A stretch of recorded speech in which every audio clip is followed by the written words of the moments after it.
राहुल गांधी आज परभणी दौऱ्यावरती परभणीतील सोमनाथ सूर्यवंशीच्या कुटुंबियांची सांत्वनपर भेट घेणार। यावेळी नाना पटोले, विजय वडेट्टीवारही उपस्थित राहणार।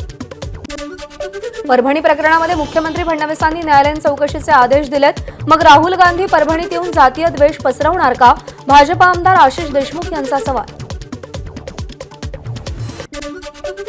उद्योगमंत्री उदय सामंत आणि सामाजिक न्याय मंत्री संजय शिरसाट हे सुद्धा परभणीच्या दौऱ्यावर सोमनाथ सूर्यवंशी यांच्या कुटुंबियांची भेट घेणार। उद्योगमंत्री उदय सामंत आज मस्साजोग गावाला भेट देणार। सरपंच संतोष देशमुख यांच्या कुटुंबियांची सांत्वनपर भेट घेणार। बीडचे सरपंच संतोष देशमुख हत्या प्रकरणी फास्ट ट्रॅक कोर्टामध्ये प्रकरण चालवण्याची सुषमा अंधारेंची मागणी। तर बीड जिल्ह्याचं पालकमंत्रीपद फडणवीसांनी घ्यावं, सुषमा अंधारेंचं विधान। बीडचं पालकमंत्रीपद कुणीही घेतलं तरी देशमुखांना न्याय मिळणार नाही। बीडच्या घटनेवरून संजय राऊतांचा महायुती सरकारवर निशाणा।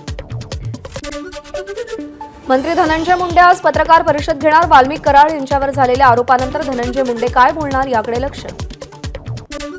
गडचिरोलीचं पालकत्व हवं असतं, कारण गडचिरोलीमध्ये मायनिंग कंपन्या, तिथं मलिदा खाण्यासाठी पालकमंत्रीपद हवं। संजय राऊतांचा गडचिरोलीच्या पालकमंत्रीपदावरून शिंदेंना खोचकटोला। मुंबई ठाण्यामध्ये पालकमंत्रीपदावरून रस्सीखेच सुरू। संजय राऊतांची टीका, पालकमंत्रीपद कुणालाही मिळालं तरी कल्याणमध्ये मराठी लोकांवर होणारा अन्याय थांबणार का? राऊतांचा सवाल। मंत्री मंगलप्रभात लोढा आज दुपारी मंत्रिपदाचा कार्यभार स्वीकारणार। मंगलप्रभात लोढांकडे कौशल्य विकास मंत्रिपदाची जबाबदारी। मुंबई पुण्यासारख्या ठिकाणी सुरू असलेल्या अंमली पदार्थांच्या तस्करीवर आळा घालण्यासाठी कठोर प्रयत्न करणार। गृहराज्यमंत्री योगेश कदम यांचा निर्धार। एबीपी माझा, उघडा डोळे बघा नीट।